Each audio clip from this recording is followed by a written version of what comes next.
നിങ്ങളൊക്കെ ഈ CPM-ന്റെ ഒരു പുരോഗമന കലാസാഹിത്യ സംഘവുമായി ബന്ധപ്പെട്ട് പ്രവർത്തിക്കുന്ന ആളുകളാണ്. അപ്പോൾ നിങ്ങളൊക്കെ ഇങ്ങനെ പറയുമ്പോൾ അത് സർക്കാരിന് കൂടി വലിയ പ്രതിരോധത്തിലാക്കുന്ന ഒരു സാഹചര്യമൊക്കെ ഉണ്ടല്ലോ. അപ്പോൾ നിങ്ങളെ ഇങ്ങനെ പറയരുത് എന്ന് പറഞ്ഞ് ആരെങ്കിലും പിന്തുണപ്പിക്കുന്ന ഒരു സമീപനങ്ങളൊക്കെ ഒരിക്കലും ഉണ്ടായിട്ടില്ല. അങ്ങനെ ഒരു സമീപനമേ ഉണ്ടായിട്ടില്ല.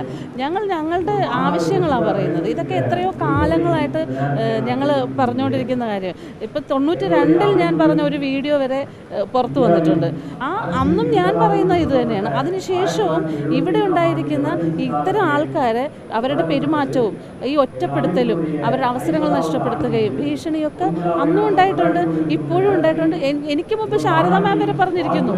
ഈ റിപ്പോർട്ടിൽ ശാരദ മാം വരെ പറഞ്ഞിരിക്കുന്നത് എന്താണ്, ആ കാലം മുതലുണ്ടെന്നുള്ളതാണ്. അപ്പോൾ ഇതിനൊരു അവസാനം വേണ്ടേ? ഇതിനൊരു അവസാനം വേണമെന്നുണ്ടെങ്കിൽ നിയമപരമായിട്ട് ഈ വ്യക്തികൾ പ്രതികളാക്കപ്പെട്ട ആരാണോ അതിപ്പോഴും പുറത്തു വന്നിട്ടില്ല. ഹേമ കമ്മിറ്റിയിലുള്ള ആരൊക്കെയാണെന്ന് ഇപ്പോഴും പുറത്തു വന്നിട്ടില്ല. അതാരാണെന്ന് ഞങ്ങൾക്കും അറിയണം. അപ്പോൾ അവരെ മാറ്റി നിർത്തിക്കൊണ്ട് അവരെ നിയമത്തിൻ്റെ മുന്നിൽ കൊണ്ടുവരാനുള്ള ഒരു ശക്തി ഈ പെൺകുട്ടികൾ കാണിക്കണം. ഇത് ഞാൻ പല പ്രാവശ്യം പറയുന്നുണ്ട്.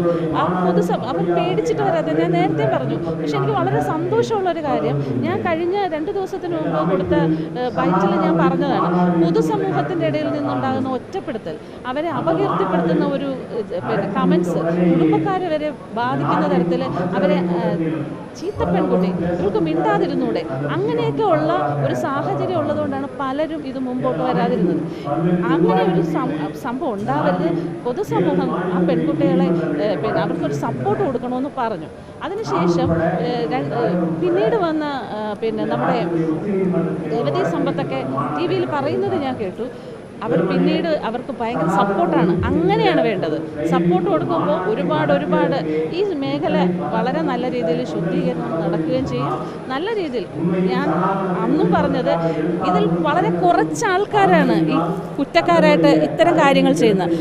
ഭൂരിപക്ഷം ആൾക്കാർ നല്ല രീതിയിൽ ജോലി ചെയ്യുകയും നല്ല മാന്യമായിട്ട് ജീവിക്കുകയും ചെയ്യുന്ന ഒരുപാട് പേരുണ്ട്. അവരെയും കൂടെ സംശയത്തിൻ്റെ നിഴലിൽ നിർത്തുന്ന കാര്യമാണ്. ഇപ്പോൾ കുറേ പേരുടെയൊക്കെ പേര് വരുന്നുണ്ട്. പക്ഷേ ഇനിയും വരാനുണ്ട്. അവരെയും ഈ പെൺകുട്ടികൾ തുറന്നു പറഞ്ഞ് അവരെ മാറ്റി നിർത്തേണ്ട അത്യാവശ്യം തന്നെയാണ്. അത് ഏത് പൊസിഷനിൽ സംഘടനകളുടെ തലപ്പത്തിരിക്കുന്ന സംഘടനകൾ ഭരിക്കുന്ന ആൾക്കാരാണെങ്കിലും അവർ മാറ്റി നിർത്തണം. എനിക്ക് നല്ല വിശ്വാസമുണ്ട് ഈ സർക്കാർ ചുമ്മാ സ്ത്രീപക്ഷ സർക്കാർ എന്ന് പറഞ്ഞതല്ല. അതിന് കുറച്ച് സമയമെടുത്താലും വളരെ പോസിറ്റീവായിട്ട് തന്നെ ഈ സർക്കാർ വേണ്ട നടപടികൾ സ്വീകരിക്കുമെന്ന് തന്നെയാണ്.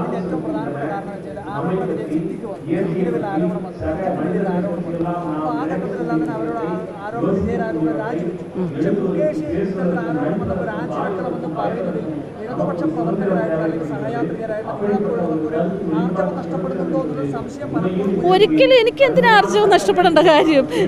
ഞാൻ പറയുന്നത് കുറ്റക്കാരാരായാലും അവർ നിയമത്തിൻ്റെ മുന്നിൽ വരണം, ശിക്ഷ വാങ്ങിക്കണം. ശിക്ഷ അവർക്ക് വേണ്ട മാതൃകാപരമായ ശിക്ഷ കൊടുക്കണം എന്ന് തന്നെയാണ്. അതിനിപ്പോൾ ആരായാലും ഏത് ഉന്നത സ്ഥാനത്തിരിക്കുന്ന ആൾക്കാരായാലും അങ്ങനെ തന്നെ വേണം. ഇപ്പോൾ ഈ പേര് വന്ന ആളുകളൊക്കെ ഇത്തരക്കാർ തന്നെയാണ് എന്ന് തന്നെയാണോ എല്ലാവരും നിങ്ങളുടെ ഇൻഡസ്ട്രിയിലുള്ള ആളുകളൊക്കെ ആ രീതിയിൽ തന്നെയാണോ പറയുന്നത്? ഈ ആരോപണം വന്ന ആൾക്കാർ പിന്നെ തീർച്ചയായിട്ടും എനിക്ക് ചില ആൾക്കാർ എനിക്ക് അറിയാവുന്നത് എൻ്റെ സുഹൃത്തുക്കളായിട്ട് സംസാരിച്ചിട്ടുള്ളത് ഞാൻ നേരത്തെ പറഞ്ഞിട്ടുണ്ട്. എനിക്ക് അനുഭവമുള്ളതും എനിക്ക് ആ വ്യക്തികളിൽ നിന്ന് ചില സംവിധായകരുടെ കാര്യമൊക്കെ ഞാൻ പറഞ്ഞിരുന്നു. അവരിൽ നിന്ന് എനിക്കുണ്ടായ അനുഭവങ്ങളും അതുപോലെ തന്നെ എൻ്റെ സുഹൃത്തുക്കൾ പലരും ഷെയർ ചെയ്തിട്ടുള്ള കാര്യങ്ങളുമൊക്കെ അപ്പോൾ എനിക്ക് എൻ്റെ സുഹൃത്തുക്കളുടെ പേര് എനിക്ക് പറയാൻ പറ്റില്ല. പക്ഷേ പിറ്റേ ദിവസം മുതൽ ഗീതാ വിജയൻ ഉൾപ്പെടെയുള്ള സംവിധായകനിൽ നിന്ന് തന്നെയാണ് എനിക്കും ഒരു വലിയ ദുരനുഭവം ഉണ്ടായിട്ടുള്ളത്.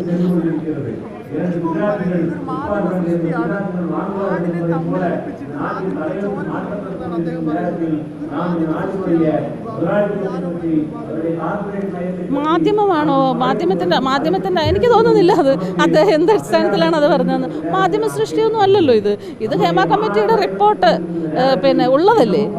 അത് നേരത്തെ തന്നെ അവർ സബ്മിറ്റ് ചെയ്തല്ലേ.